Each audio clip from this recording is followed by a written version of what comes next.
Yeah. Came in 17. Ayan po mga kadigma, good morning.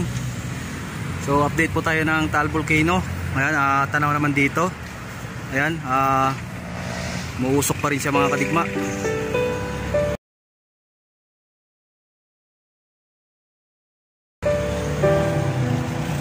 Ayan, ayan po yan. So bumubuga pa rin siya ng usok hanggang ngayon.